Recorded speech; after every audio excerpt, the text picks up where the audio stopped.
Wes Reynolds, Matt Youmans, joined by Stephen Hennessey of Golf Digest, and he was lucky enough to win the media lottery to play Augusta National on Monday after the pros left, after John Rahm took the green jacket.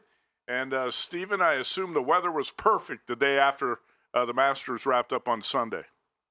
Yeah, of course it was. That's how it works for the tournament. You know, a monsoon, trees falling down on the course on Saturday, and then, we media hacks had perfect weather. It really was. It was an incredible day, something, everyone just dreams of getting to experience the Masters once, and that exceeds your expectations, but just surreal to be walking where the pros are and getting to, be on the greens, be on the fairways. That's not something anyone gets to do, so I did not take it for granted. I explored a lot of the course, too, with a lot of my golf shots, so I got my money's worth. You're with your Golf Digest colleague, Chris Powers.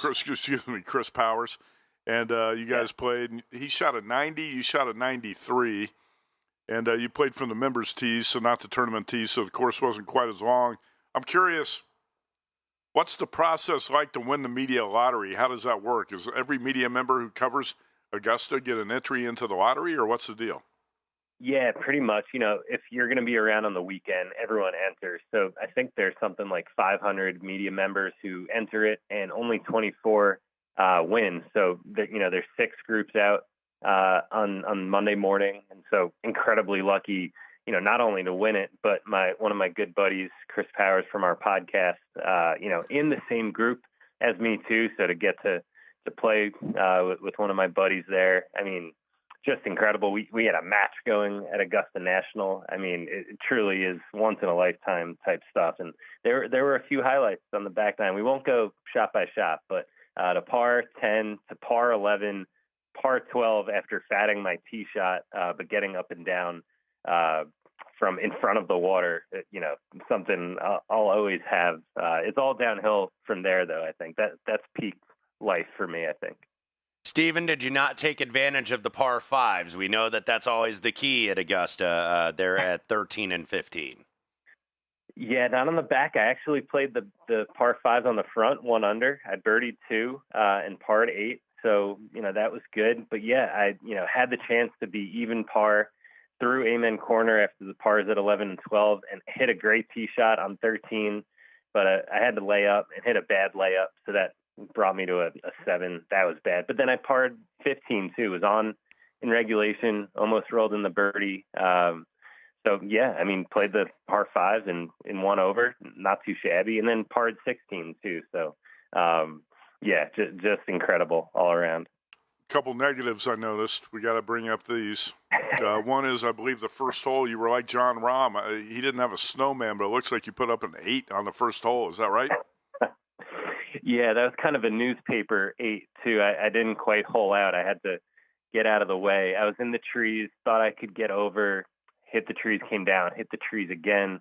Then I flubbed the chip up by the green. So, yeah, there's a lot of that. These tight lies, and the pros talk about it, but until you experience it, you can't fully appreciate. You have to clip the ball so perfect. And, it's April. I'm a Northeast golfer. I haven't played too many rounds of golf, so I wasn't too quite dialed in on the front 9 with the short game. And 3, too.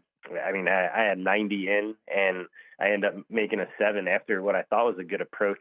Same with 7. So, seeing these greens up close, some of them are super small. We know about all the undulations. We know how fast the greens are rolling, but you don't quite appreciate how narrow some of these landing spots are. And, a couple times I thought I hit great shots. The caddies and everyone was saying, oh, good shot. Thought I had a birdie putt, and then I'm walking away with a 7. So, the precision you need around there it's I've put it to the test. You have to be dialed in. Stephen Hennessey, the deputy managing editor of Golf Digest, and also follow on Twitter at Golf Digest. A lot of great golf content. We're not going to talk on and on about your round, but I did want to ask you this. Is it true? I read this. I think Christopher Powers wrote this. You showed up at the course wearing shorts. Is that right? It was not. No, it was not me. It was Christopher.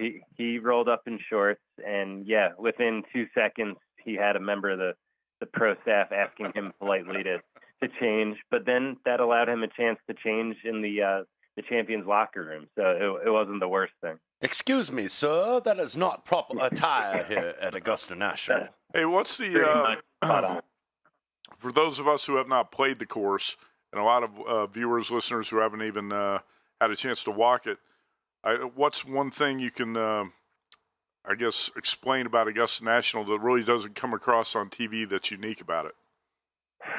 And that's a great question. I think how deep some of these bunkers are, and putting the onus on your short game. Like I said, the greens being so narrow in spots.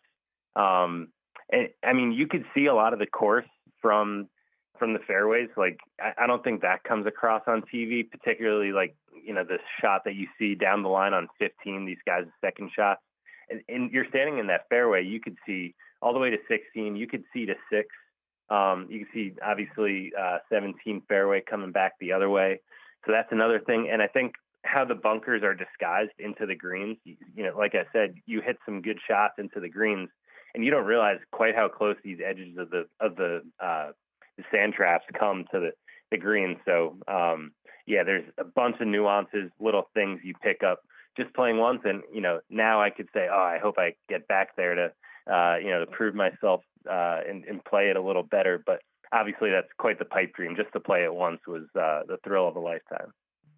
So, Stephen, moving on from Augusta National, I know your handicapping time gets cut a little short, obviously, getting the chance to play that historic golf course. But another pretty good golf course this week, that's Harbortown Golf Links at Hilton Head, South Carolina for the RBC Heritage. And best field they arguably had, considering this is a designated event, $20 million purse. Who did you start with this week at the RBC? Yeah, I started with Colin Morikawa. I was close on Cantlay, but I think he's a late scratch for me. I think I'm going with Colin.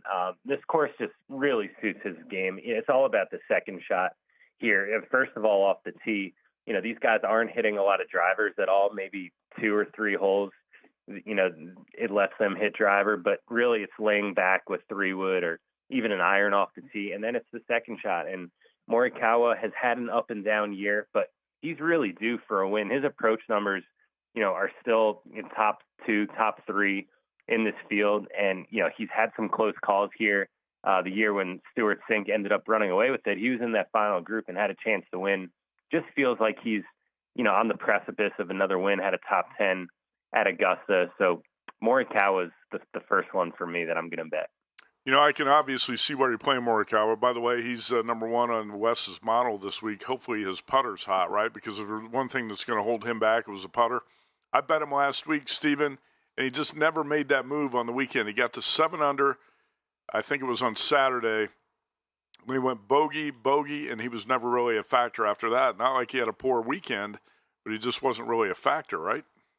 Yeah, I think these greens are more conducive to his putting. He's not a great putter at all, but, there's not a ton of undulation in these greens. They're super small, second smallest set of greens on tour, but, he's going to be having wedge or, middle iron in his hands a bunch, and I think he could just stick it close. And, I trust him making the 6 to 10 footers here as opposed to Augusta.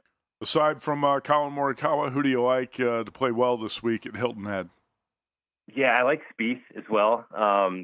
Obviously had a great weekend there at Augusta, came close to making a charge there in the group with Phil. That was electric to watch. But, we've seen a lot of these guys go back-to-back at events, and Spieth's, his approach game has been great all season long. I don't think he's gotten enough credit for that. The third at the Valspar, he was really close till he hit that drive in the water.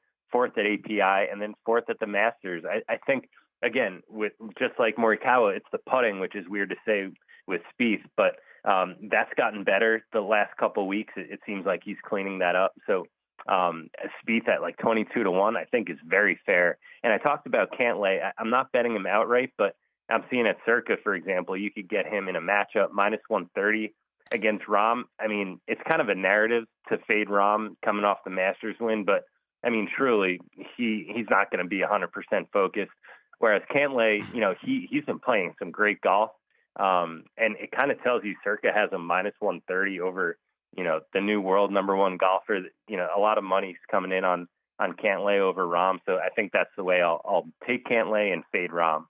Steven, about 45 seconds left. You did mention Jordan Spieth, who missed the cut at the Masters last year and then went ahead and wins. Justin Thomas drifted up to 33-1 this week here in town at Circa. Any confidence in Justin Thomas, because he has not been up to snuff lately? Yeah, I do have some confidence with him, and 35-1 is kind of egregious for him. And, I think what's been bad about his game, the putting, obviously, but the driver is very erratic. He's not going to really need to hit driver here. So 35-1 seems like, it's worth the gamble with JT. Yeah, and Circa Sports actually has Jordan Spieth at 27-1 as we talk right now. All right. Yeah, we're going to have to talk about that. I'll get you guys some money to put that in. Wes has got plenty of cash on him. He can run down better for you right now. Hey, Steven, how many guys at Golf Digest picked Rahm to win the Masters? Yeah, two guys. I mean, not going out on a limb there, but two guys from the panel cashed in. I put some money on him as well after we talked last week. I liked him in that matchup against Rory, too, so that came through for me as well. All right, follow Stephen Hennessey and all the coverage at Golf Digest on Twitter. Hey, appreciate the time tonight. Thanks for the recap of the Masters round, and good luck this weekend. Thanks, boys. You guys too. Go to VSiN.com/subscribe to become a VSiN Pro subscriber today.